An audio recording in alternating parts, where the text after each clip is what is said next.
So earlier this week, we talked to you guys about a story that broke regarding Tamar Braxton calling out an Atlanta peach, hmm, who apparently she had some type of disagreement with, and the husband of said Atlanta peach that allegedly came up to her, confronted her, and threatened her.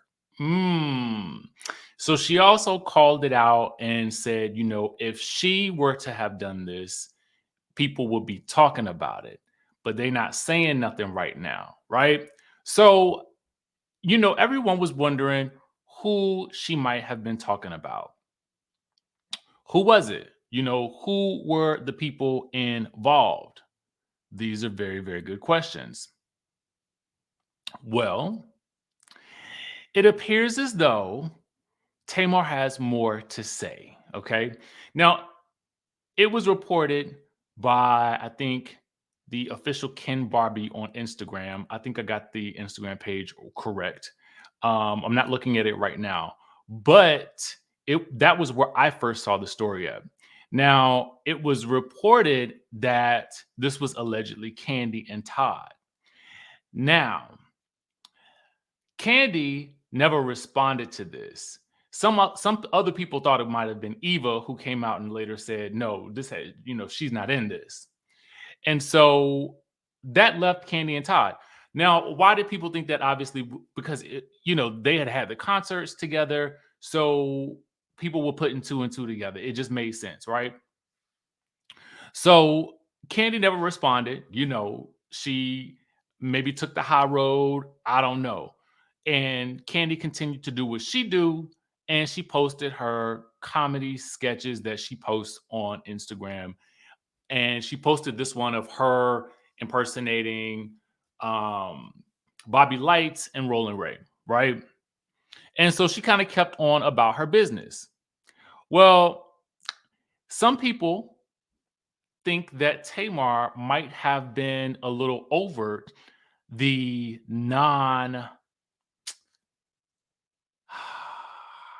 I guess Kandi not talking about it or not responding to it. And so our friends over at Urban Bell Mag pick up the story, and they got Tamar's IG stories where she posted, manipulation is when they blame you for your reaction to their disrespect. And then she wrote, and distract the people of God. Because some people were assuming that because Kandi had focused her attention on the sketches, that maybe she was trying to distract from what Tamar was saying. This is, again, it's all alleged because Tamar has not called a name. Okay. She's not put an ad on it. And in my mind, I'm like, put an ad on it, boo, put an ad on it. And all of this seems to have stemmed from Tamar taking up for Carlos King after Kandi revealed that Carlos had allegedly tried to, I guess, put to film their life story. And by they, I mean escape or hers. Now, Carlos has not commented on that, but Tamar did when she did Dish Nation. So some people think that this is where all of that is stemming from. I have no clue. What we do know is that Tamar and Kandi have had issues from the past, but they seem to have squashed those during their Celebrity Big Brother appearance, right? We saw that on camera. So Tamar then goes on to post this. And let me pull it up on my screen. It says, just because you don't address it, don't mean it didn't happen. Okay. And so, again, seems to be a reference to Kandi's non response to the information that has been put out there. Personally speaking, I wish that Tamar would just put a name to it if she's going to call it out. You know what I'm saying? Because otherwise, it is all speculation. And why would Kandi respond if you ain't calling her out directly? I mean, because otherwise it's just like you shooting arrows, but you ain't got no aim to it. You know what I'm saying? They just going up in the air. But you put a name to it, and now we got a conversation that can happen. So I don't know. Y'all let me know what y'all think about this situation down in the comment section down below. I would be interested in knowing what you think. For me, I'm a fan of both of these ladies. So, I would hope that they were able to squash this whole situation in some way, shape, or form, similar to how they did before, if it is indeed about Kandi in general. Do you guys think that she's referring to Kandi and Todd? Let me know in the chat down below. All right. So, the next thing that I want to talk to you guys about is Mia and Jacqueline. Okay. So, Jacqueline did an interview with the Reality Rundown, and I'm going to pull it up on our screens right here.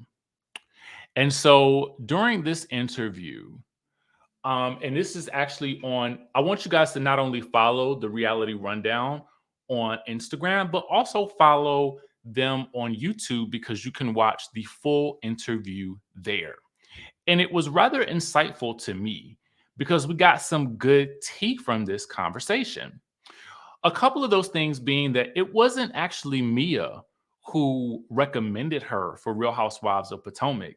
It was actually someone else on the cast.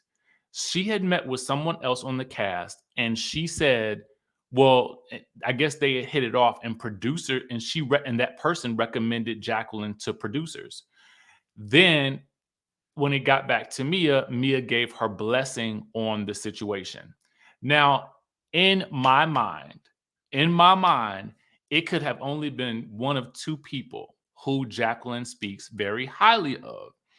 In my opinion, it had to have either been Robin, who we know invited her to the family fun day. You guys may recall that.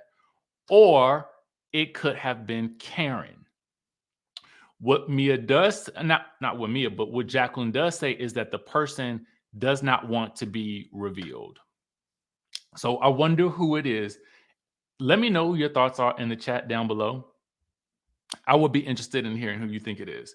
She also said she found out a lot through filming with Mia. She thought their relationship was stronger than it was, and that she and Mia are no longer friends. She says there's more to it outside of what the cameras show. She's reached out to Mia and they have more issues than what we will actually see. So I mean, first of all, we have yet to even see the whole thing play out. All we got was what we saw in the trailer with, Jacqueline telling her that she would never sleep with her husband. She says in the interview that she never would have seen this coming. She says it's heartbreaking because it's actually her real life. And over the years, they've had little disagreements because Mia has always been a little bit extra, but she's always given Mia grace because she understood her childhood trauma. Um, they talked about a couple of other things that I thought was interesting as well. With regards to the Chris Bassett drama with Giselle and Ashley, sort of, calling out allegations or talking about level of discomfort with certain actions, she says she would not be involved in that drama at all, and that she thinks that Chris is a nice guy and he wouldn't be crazy enough to, make any untoward advances or anything like that towards the women on the cast because he has to know how messy some of those women are. She said that the argument that she had with Mia, it wasn't an argument, but it was something that went down in Miami when Mia, kind of commented about Jacqueline forgetting to bring her spray deodorant. She says that Mia made that into a bigger deal than it was. She had actually brought her deodorant, but she had just misplaced it. And she even said Karen said she had forgotten her deodorant as well. So she felt like Mia was making that a bigger deal than what it was just for the sake of the cameras. And she felt like Mia should have never brought that to the group because she felt like it was petty.